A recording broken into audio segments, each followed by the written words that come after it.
반갑습니다. 11강 직장에 하나님이 계신다고? 이게 주제입니다. 예. 우리의 일상에 대한 이야기를 한번 해보겠습니다. 우리의 살아가는 이 모든 삶을 어떻게 해석할 것인가? 기독교적 세계관으로 어떻게 해석되어야 할 것인가? 이게 굉장히 중요한 것은요, 그게 곧 우리의 삶의 모양을 결정한다고요. 자, 그러면 우리의 삶을 한번 정의해 보기 전에 두 가지만 한번 생각해 봅시다. 우리가 살아가는 삶을요, 지금 우리가 종말론적 삶을 산다 이렇게 말하잖아요. 우리 기도할 때에 말세 지말에 뭐 이렇게 쿵저럭쿵 하는데, 여러분 보십시오. 용어를 잘 정리를 해야 합니다. 우리가 지금 살아가는 삶의 자세가 종말론적인 신앙을 살아가고 있습니다. 또 그렇게 살아야 합니다. 그런데 종말론적이라는 말과 끝날 말일 심판날이라는 건 다릅니다. 예수님께서 마지막에 천군 천사의 나팔 소리와 호령으로 이 땅 가운데 재림하시는 그날이 말일이지요. 심판날이지요. 끝날이지요. 이때는 더 이상 회개의 기회가 없는 것입니다. 완전한 회복된 예수 그리스도의 나라가 시작되고 사람들이 살아왔던 그 시간은 이제 정리되는 것입니다. 역사가 끝이 나는 것이죠. 그러면 자, 히브리서 1장 2절에 보면 이 모든 날 마지막에는 아들을 통하여 우리에게 말씀하셨다라고 말씀하십니다. 이 모든 날 마지막에는, 이 중요한 단어가 종말입니다. 그러면 예수 그리스도의 오심으로, 그분이 왕권을 가지고 오심으로 이미 종말은 시작된 것입니다. 심판이 시작된 것입니다. 그런데 이 예수 그리스도의 마지막 재림 때까지 지금 예수님께서 심판을 유보하고 계시는 거죠. 회개할 그 시간을 계속 기다려 주시는 것이죠. 그래서 지금 우리는 말세, 종말의 시대를 살아가고 있는 것입니다. 그러면 우리의 삶의 자세, 모든 삶은 어떻게 해석되고 무엇 중심으로 살아야 합니까? 종말, 예수 그리스도의 재림, 네 글자로 하면요, 구주대망입니다. 구주대망, 우리가 하는 모든 일은 구주대망으로 해석되어야 하고 구주대망의 그 그물로 통과되어야 하는 것입니다. 자, 그래서 보십시오. 우리가 제가 다시 계속 질문하는 게, 다음 달에 예수님이 분명히 오십니다. 확실하게 오신다고 할 때에 우리가 계속 넣던, 계속 지급하던 적금을 어떻게 할 것인가? 그리고 수영 쿠폰을 끊었는데 이 수영 쿠폰을 어떻게 할 것인가? 이 문제를 정확하게 답해야 된다고 했죠. 자, 오늘 내가 적금을 붓는 것이 구주 대망적 관점으로 적금을 넣는다면 적금 넣어야죠. 오늘 내가 수영장을 끊어서 몸을 좀 강하게 만드는 것이 종말론적인 삶의 모습이라면 내일 당장 오셔도 수영장에 가야죠. 수영장 열심히 수영하면서 예수님 빵 오실 때에 예수님 수영장에서 만나죠. 수영복 입고 예수님 보세요. 내가 이 예수님 오실 때까지 내가 이 몸을 열심히 건강하게 만들었어요. 종말론적인 몸이에요. 구주 대망하던 몸이에요. 그래서 항상 구주 대망, 종말론적인 신앙을 살지 못한 사람은 항상 예수님 오시면 내가 지금 하던 것을 안 하려고 한다고요. 그게 아닙니다. 나의 모든 것이, 모든 삶이, 밥 먹고 옷을 입고 헤어스타일 파마를 하고 수영장에 가고, 이 모든 것이 예수 그리스도를 기다리던 구주 대망의 삶이었다면 오늘 하고 내일 하던 것이 지속되어야죠. 그것이 예수님 앞에 자랑거리가 되어야죠. 예수님 앞에 자랑이 되어야 합니다. 내가 오늘 옷을 입고 밥을 먹는 모든 것이 예수님 오심을 기다리시기 때문에, 그것이 예수님 내려오셔도 예수님 내 집 밥 먹어요, 같이 한 그릇 해요, 예수님 내 수영해요, 예수님 나 헬스해요, 예수님 나 적금 넣었어요, 이 모든 사람들이 구주 대망 예수 그리스도의 오심을 기다리는 그 행위, 그 행동이 될 때에 그걸 가지고 여러분 칭찬하신다고요. 예수님께서 오셨는데 매일 기도, 예수님 오시기 한 달 전에 난 기도만 해야 돼. 막 흰옷 입고 막 산으로 올라가고. 그건요, 이미 구주 대망, 종말론적인 삶을 살지 않았다는 거죠. 내가 적금 넣는 것과 예수 그리스도의 나라와 오신 거 아무런 상관이 없게 살았다는 거잖아요. 그렇죠? 여러분, 이게 종말론적이다, 그 다음에 말세다, 잘 용어를 구분하셔야 되죠. 예수 그리스도의 오심부터 이미 왕이 오셨기 때문에 우리는 종말적 삶을 살고 있다, 말세의 삶을 살고 있다. 자, 잘 기억하셔야 됩니다. 그 네 가지, 네 글자로 하면 뭐라고요? 우리의 삶의 모든 삶의 자세, 태도, 아니면 해석의 원리는요, 구주대망, 구원자이신 예수 그리스도를 대망한다, 기다리고 바라보면서 내 일상의 모든 삶을 살아가고 있는가, 이걸 잘 기억하셔야 된다. 그죠? 또 한 가지, 이제 참 친하고 사랑하는 이제 목사님인데, 이분이 엄마랑 싸운 이야기를 합니다. 친자기가 참을 수가 없어서 엄마랑 막 대팡 붙었대요. 그게 뭐냐면, 엄마가 그렇게 이야기를 하시더라는 거죠. 엄마가 인생 높으시니까 그럴 수 있어요. 엄마야, 그 집 아들 판사 됐단다. 와, 하나님 영광 받으시겠다, 야. 그래서 좀 궁금해가지고 우리 친구가 그렇게 물었대요. 어머니, 우리 집사님 중에 판사가 된 집사님이 있고, 환경미화원에 이제 취직한 분이 계세요. 그러면 누가 더 하나님께 영광입니까? 라고 물었는데, 이제 그 사모님이 그러셨다죠. 그걸 말이라고 하나? 당연히 판사지. 판사, 교회 안에 판사가 나오고 금사가 나와가지고, 엄청나게 큰 정치가도 나와가지고, 그래야 세상 사람들이 교회를 그렇게 무시하지도 않고 멸시하지도 않고, 교회를 우리를 볼까 아이가? 그게 다 하느님 영광 아이가? 이제 이렇게 이제 다툼이 시작됐대요. 자, 물론 그럴 수 있어요. 그런데 판사가 되는 것이 하나님께 영광일까요? 미화원이 되는 것이 하나님께 더 영광인가? 그건 똑같습니다. 판사는 하나님 앞에 판사로서의 부르심이 있는 거죠. 부르심. 그러면 판사로서의 부르심이 있다면 그 재판 현장에 하나님의 공의와 정의가 실현되도록 하나님께서 재판정으로 부르신 거죠. 그런데 그분이 예수는 잘 믿는데 판결을 엉뚱하게 하면요, 억울한 사람을 더 억울하게 만든다면요, 그분은 그 부르심에 대해서 충성하지 못하기 때문에 하나님께 영광이 안 되는 거라고요. 판사지만 훨씬 더 하나님께 영광이 되지 않는 거죠. 자, 그러면 환경미화원은요, 길거리마다 하나님께서 세우시고 만드신, 너무 보시기에 좋았더라라는 그 길거리마다 하나님의 땅, 하나님의 나라를 쓸고 닦으면서 반짝반짝하게 만들고 기분 좋게 만들고 지나가는 사람들이 너무 신나게 만드는 그 부르심이 있는 거죠. 그래서 잘 보십시오. 중요합니다. 유교적인 인식은, 유교적인 지위관은, 유교적인 직업관은 입신양명입니다. 제일 꼭대기에 누가 있죠? 왕이 있죠? 왕에게로 가까이 가면 가까이 갈수록 성공한 거죠. 그래서 입신양명하여서 내 이름을 날리고 높이 올려서 출세해서 이름을 날리고 가문의 이름을 높이는 것이 그게 목적이라고 해요. 이게 유교적인 사상입니다. 그런데 우리 예수신앙은요, 전혀 다릅니다. 우리 예수신앙은 각자의 영역에서의 부르심이 있다고요.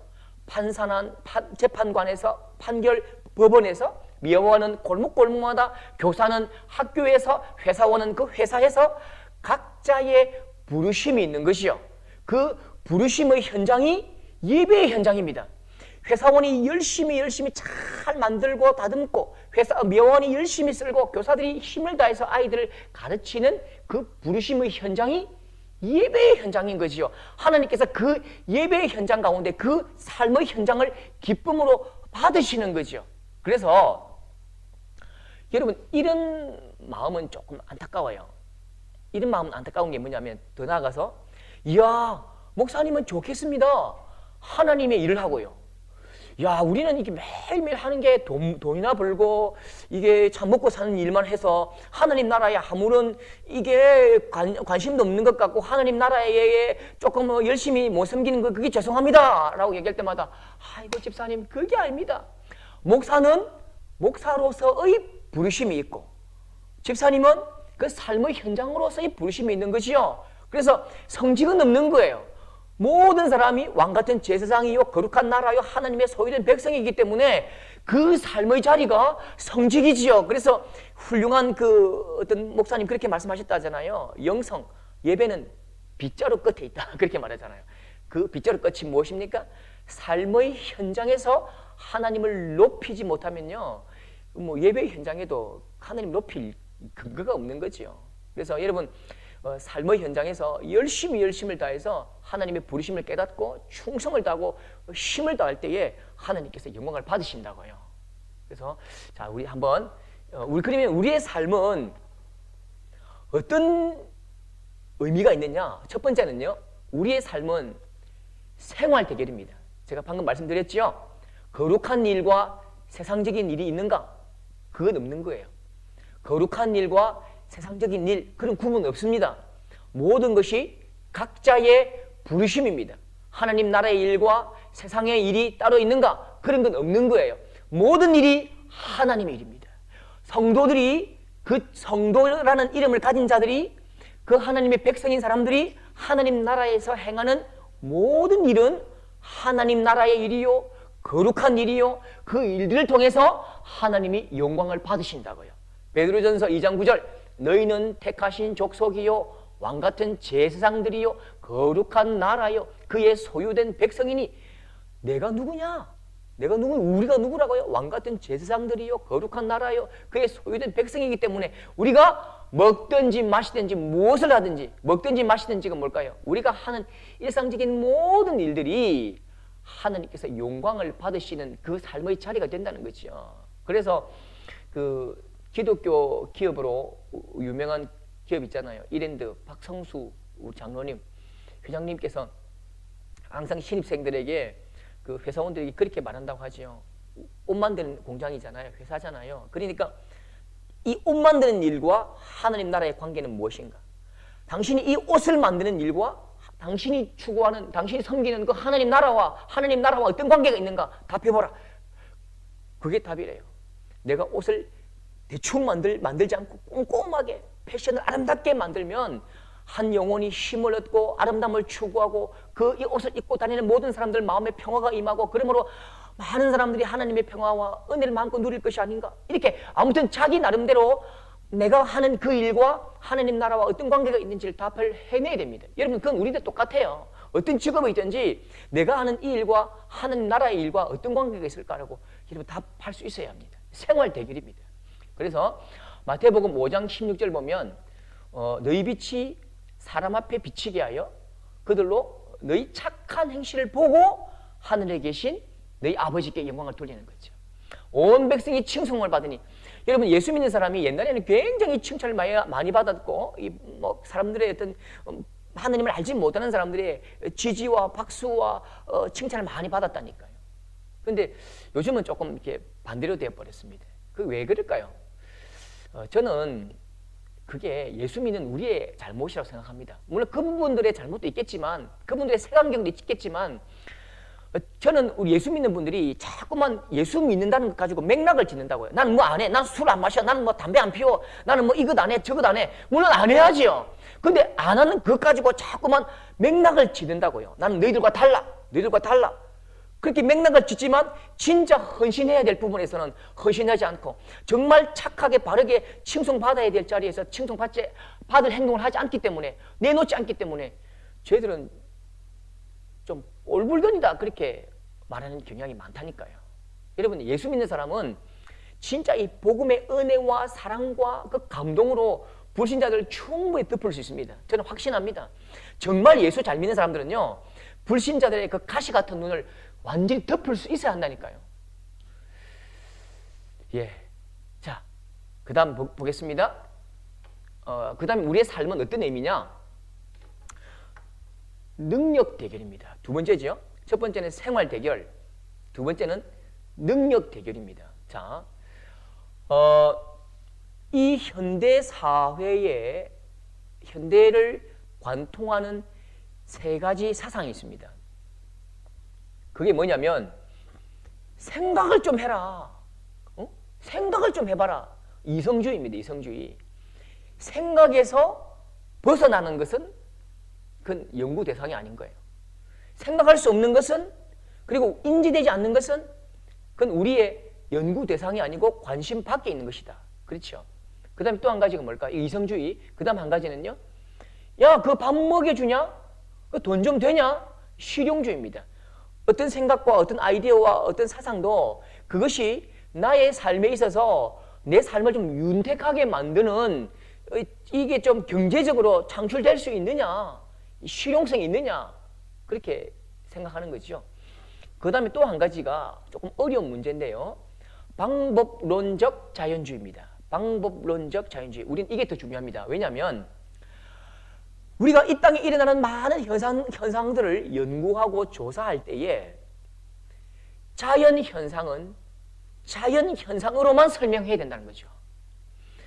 초자연적인 현상은 우리에게 밖에 있다는 거죠. 우리의 관심에, 우리의 연구에 밖에 있다는 것입니다. 여러분, 이게 모든 학문의 연구의 방식입니다. 그래서 방법론적인 자연주의. 그런데 여러분, 우리가 믿는, 우리가 섬기는 이 예수신앙은 자연적으로 설명할 수 있는 부분도 있지만 이건 초자연적인 부분이죠. 우리의 영혼을 어떻게 따라봅니까? 우리의 영혼과 정신. 여러분, 이게 여러분 영적인 부분들은 절대로 우리가 이게 자연현상으로 설명할 수 없지요. 그런데 자연현상으로 설명할 수 없는 것을 없다라고 말한다니까요. 여러분, 이게 얼마나 우매한 것입니까? 여러분, 제가 어릴 때에 시골에 이 닭을 키우고 개를 키우는데요. 닭이 모이를 먹다가 막 개가 쫓아오잖아요. 그러면 닭이 막 도망다니면서 집 있죠? 집 속에 자기 머리를 쿡 쳐박아 버립니다. 그러면서 머리만 집 속에 박아두고 꼬리와 목 전부 다 밖에 있는 거죠. 그럼 닭이 왜 그럴까요? 내 눈에 안 보이면 없다라고 생각하는 것입니다. 그래서 웃기는 말로 닭대가리라 하잖아요. 이 닭대가리야 그렇게 말하는 게 이게 내 눈에 안 보이면 없다라고 말하는 그게 이게 닭대가리 같은 행동이죠. 내 눈에 안 보여도 있는 것입니다. 내 눈에 안 보여도 존재한다니까요. 내가 없다 말한다고 없는 것이 아닙니다. 분명히 있는 것입니다. 있는 것은 있는 것이라니까요. 그런데 방법론적인 자연주의, 이 사람들이 말하고자 하는 게 뭘까요? 그들이 마음에 하나님 두기를 싫어하며, 사실은 그 마음에 하나님을 마음에 두기를 싫어하는 죄악된 마음이기 때문입니다. 자, 분명히 초자연적인 것은 있습니다. 초자연적인 현상은 있다니까요. 여러분, 이게 능력 대결이 나타납니다. 예수 그리스도의 복음이 증거되는 곳에는 반드시 악한 사단의 영적인 공격이 일어납니다. 여러분, 저도 그런 경험이 있는데요.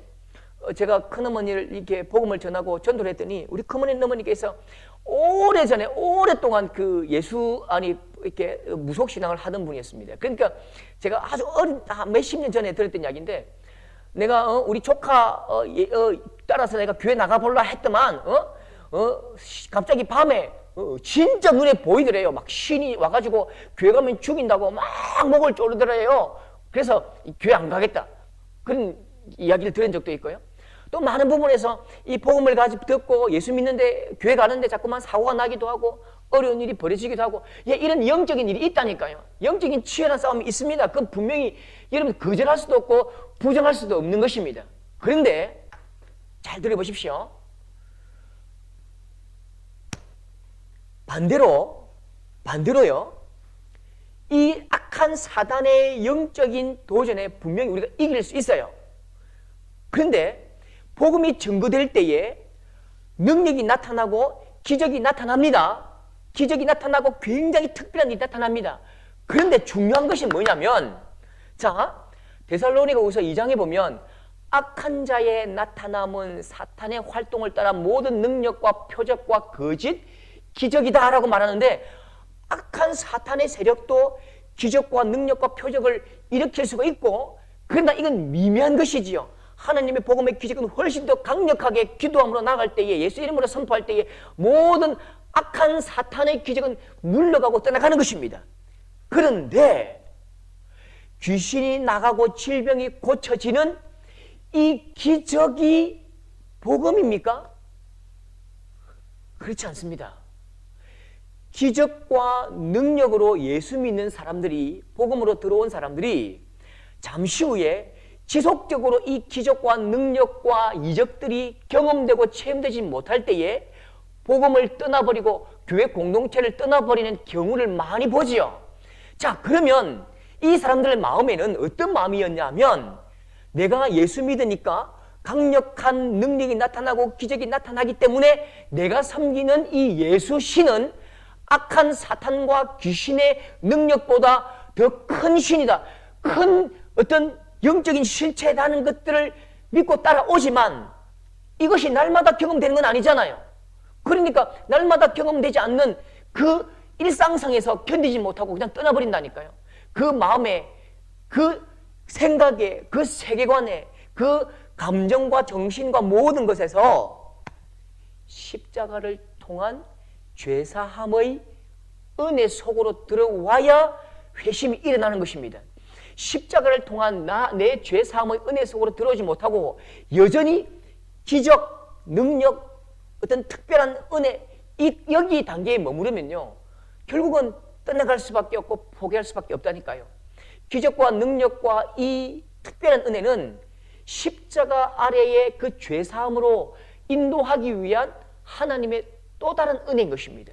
그 또 다른 은혜를 통과했다면 십자가 앞으로 나와야지요. 그래서 복음은 신기한 일을 믿는 신앙이 아니라 예수님이 그리스도라는 것을 믿는 신앙입니다. 여러분, 이 땅에 많은 사람들이 표적을 따라가고 기적을 따라가거든요. 여러분, 구원파 그 집회 가보면 뭐 엘메이 뭐 그런 분이 계시나요? 그러면서 성령의 불 팍 하면 막 수백 명이 뒤로 벌떡벌떡 넘어지는 이런 일들이 있잖아요. 뭐 어떤 기도원 가면 막 성령의 불맛 한번 볼래? 팍 하고 그냥 넘어뜨리고, 넘어뜨리게 하고. 여러분, 물론 뭐 그런 경우 있겠지요. 뭐 특별한 은혜가 있을 수 있습니다만, 그런데 신기한 일을 따라가면 안 된다니까요. 어떤 선교사님 보니까 막 안수하니까 키가 막 1cm씩 자라더라면서 그런 말씀도 내가 들은 적이 있는 것 같아요. 막 이가 금리빨로 변한다, 뭐 그런 이야기도 있고요. 그건 신기한 일이 맞습니다. 신기한 일 맞지만 신기한 일은 복음이 아니라니까요. 신기한 일은 복음으로 나아갈 수 있는 통로는 될 수 있지만 더 가까이 나아가야죠. 십자가 앞으로 나아가야 된다니까요. 신기한 일을 믿으면 틀림없이 이분은 넘어지기 쉬운 것입니다. 복음 밖으로 떨어지기 쉽다니까요. 여러분, 최근에도 그 이단으로 정죄되고 또 감옥에 가 있는 어떤 분이 계시잖아요. 그분 집회를 한번 보니까요, 막 어떤 앞에서 황금색 막 이상하게 반짝반짝 옷을 입고요, 막 이렇게 하니까요, 진짜 막 저 멀리서 목사님 뒤로 성령이 비둘기같이 오십니다 하니까 뒤에서 또 막 이상하게 불을 막 비추면서 막 번쩍번쩍거리게 만들고, 그러니까 성도들이 막 눈물 흘리면서 성령의 보호를 하니까 뒤로 자빠지고. 이게 여러분 신기한 일을 따라가니까 여러분 이게 의도된 속임수, 의도된 사기에 넘어가는 거라고요. 여러분 꼭 기억하십시오. 복음은 신기한 일을 믿는 게 아니라 예수님이 그리스도라는 사실을 믿는 것입니다. 내 삶의 모든 주인이 그리스도다, 예수님이시다. 나의 삶의 왕이 예수님이시다. 온 우주 만물의 왕이 그분이 바로 그리스도 예수님이시다. 그걸 믿는 게 우리 신앙인 거죠. 그래서 우리 일상의 삶들 가운데 능력 대결이 나타납니다. 그러나 그 능력 대결, 그건 쉬운 일입니다. 그러나 그 능력 대결에서 나타나는 기적과 능력이 복음은 아니라는 것, 여러분 꼭 기억하실 수 있기를 바랍니다. 그러면 진짜 우리 삶에서 일어나야 될 변화가 뭐냐? 진리 대결. 진리로 그 삶이 변화되어야 합니다. 자, 세계관의 변화가 없는 신앙은 참다운 회심이 아닙니다. 여러분, 정령 숭배 지역, 무당을 많이 섬기는 저 아마존 같은 곳 있죠? 밀림 같은 경우는 쉽게 개종자를 얻을 수 있어요. 왜냐하면 그 귀신들이 역사할 때에 예수 그리스도의 이름으로 선포한 적 떠나가는 것입니다. 말씀이 증거될 때에 여러분 귀신이 그 자리에 있을 수가 없는 거죠. 하나님의 능력과 경배와 찬양과 예배가 있는 곳에 여러분 악한 귀신은 떠나가는 것입니다. 그래서 능력 대결에서는 사실 굉장히 쉽게 이길 수 있어요. 그런데 우리가 굉장히 어렵고 힘든 일이 뭐냐면 이슬람, 힌두교, 불교권 여기에서는 개종자를 얻기가 매우 힘듭니다. 왜냐하면 이미 그 세계관, 논리적으로 치밀한, 논리적으로 굉장히 치밀하고 역사성을 가지고 있는 그 세계관이 그 속에 있기 때문입니다. 그래서 그 세계관의 사람이 된 거죠. 진리 대결에서 여러분 날마다 치열한데 그 진리 대결에서는 여러분 이 굉장히 오래 걸리고요. 훨씬 더 강력한 진리가 선포되어야 하고 바른 진리가 선포되어야 하는데 세계관이 점점 변화되기 때문에 오래 걸린다고요. 그래서 개종자가 적고 어렵지만 세계관의 변화가 참다운 회심입니다. 우리 삶에는 첫 번째 뭐라고요? 생활 대결이 일어나야 한다. 예? 생활 대결을 통해서 하나님의 나라가 우리의 삶을 통해서 확장돼야 한다. 두 번째는 능력 대결이 나타난다. 기적과 이적이 일어난다. 그죠? 그러나 그것이 복음은 아니다. 하나님께로 십자가에게로 나아가는 통로가 된다. 세 번째는요, 진리 대결. 그런데 이 진리 대결이 우리 일상의 삶들과 무슨 관계가 있냐? 그렇게 물으신다면 요거 이야기하고 싶어요. 교회 속에도 세계관 전쟁이 일어납니다. 여러분 이런 이야기를 많이 들어보셨습니까? 예수 믿은 지 몇 년째인데 아직 전세 사냐? 여러분 이건요 세속주의적 세계관에 물들어버린 것입니다. 예수 믿은 지 30년, 40년 지나도 전세 살 수 있습니다. 왜일까요? 물질을 얻는 것, 여러분 사업을 해서 물질을 얻는 것도 은사에 가깝고 또 우리가 살아가면서 많은 우리의 삶으로 해석할 수 없는 여러 가지 많은 문제들 속에서 우리가 경제적인 어려움을 겪을 때가 있는 것이지요. 그러면 그것과 복음이 무슨 관계냐? 내가 전세를 살아도 월세를 살아도 그 현장 가운데 물질이 어렵지만 내 주머니에 돈이 없지만 그 가운데서도 하나님의 나라를 이룰 수 있고 물질 때문에 내게 임한 그 하나님 나라의 평안을 깨뜨리지 않고 하나님을 노래할 수 있는 것, 그게 진짜 복음의 능력이고 하나님 나라를 살아가는 사람들이지요. 두 번째, 여러분 이런 사람들 진짜 안타깝습니다. 저도 이런 경우를 한두 번 본 게 아니에요. 아들이 그 대학 떨어졌는데 어떻게 말하냐면 넌 조금 딴 대학, 딴 곳 가라, 딴 교회 가라. 네가 대학 떨어져가지고 하나님 영광 다 가린다. 사업 실패한 분들을 스스로 위축돼가지고 딴 교회 갈랍니다. 내가 이렇게 사업 실패해가지고 하나님 영광 다 가리지 않습니까? 취업 실패했는데 내가 딴 교회 가서 좀 살짝 예배드리다가 그렇게 취업하면 다시 오겠습니다. 하나님 영광 가릴까 겁납니다. 아이고 여러분, 대학 실패했다고 하나님 영광 다 가리고 사업 실패했다고 가리질 영광, 그러면요 하나님 영광 그게 뭡니까? 하나님 영광은 그렇게 터무니없는 것이고 여러분 가치 없는 것입니까?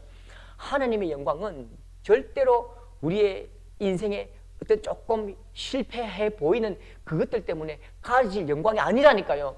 그 찬란한 영광은 왕적인 영광이고 온 만물의 주재권의 영광이고 모든 그 만물의 주인의 영광이고 왕의 영광이기 때문에 우리의 조금의 어떤 실패에 가리질 영광이 아니라니까요. 그런 영광이라면 우리가 진짜 하나님 믿지 말아야지요. 다 신앙 포기해버려야지요. 차라리 여러분 이 진짜 하나님께서 기뻐하시는 영광, 기뻐하실 그 모습이 뭘까요? 대학 실패하고 또 대학 떨어져도 삼수해도 또 힘을 다해서 또 열심히 공부하면서 예배 드리면서 주일 성수하면서 그렇게 도전할 수 있는, 한 번 더 힘을 낼 수 있는, 그게 진짜 하나님 영광을 높이는 것이요.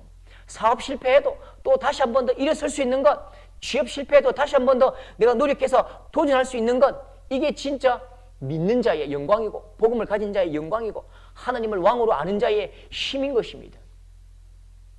그 다음 제가 참 안타까운 분들 그런 이야기를 제가 많이 들었는데요. 성령 충만하면 되지. 다른 게 뭐가 필요 있어? 제가 진짜 이렇게 이야기합니다. 보세요. 목사님들 너무 그렇게 공부 열심히 하면 안 돼요. 지식으로 가득 차면 기도하지 않고 영성이 떨어져요. D.L. 무디를 보세요. D.L. 무디가 초등학교밖에 안 나오지 않았는데, 아니, 초등학교 나왔습니까? 초등학교도 안 나왔는데 100만 명에게 복음을 전하는 위대한 전도자가 됐지 않습니까? 성령 충만하고 기도만 열심히 하고 하나님께서 능력 부어주시면 그게 그렇게 되는 것이 계속 지식만 쌓아서 지식만 충만해서는 안 된다니까요.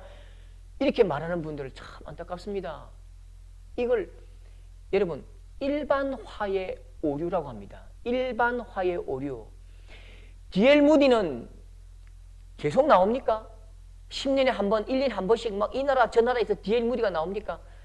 그렇지 않죠. 그건 특별한 경우죠. 1000년에 한 명 나올까 말까 특별한 경우입니다. 그러면 일반적으로 목회자들이 공부를 열심히 해야지요. 공부를 열심히 해서 준비를 열심히 해서 묵상도 하고 원어도 보고 영어도 보고 많은 책들을 보면서 이 말씀을 잘 준비해야 잘 섬길 수 있죠. 그게 일반적인 것입니다. 여러분, 그래서 우리 속에도 우리 교회 안에도 너무너무 좀 터무니없고 샤머니즘적이고 세속주의적이고 또 하나님의 뜻을 이야기할 때에 너무 좀 공짜 아니면 파렴치하게 그렇게 추구하는 면이 있다니까요. 여러분, 이것이 우리 교회 속에서 좀 세계관을 공부해서 좀 빨리 깨끗하게 제거되어서 진짜 복음의 능력, 진짜 복음 은혜가 무엇인지를 깨달아야 한다니까요. 자, 그러면 이제 11강 강의를 마치고요. 궁금이와 함께하는 재미있는 퀴즈. 우리가 10강 했지요. 천국을 표현하는 핵심 단어 4글자 기억하시죠?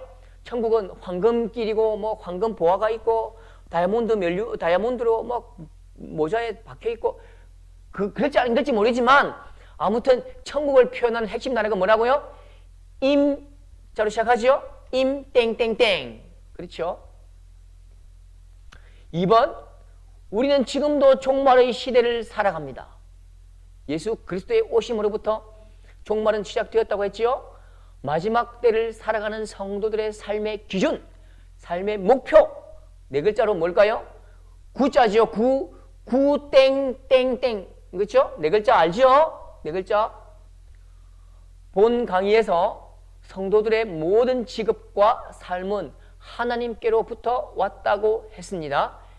이것을 3글자로 하면 뭘까요?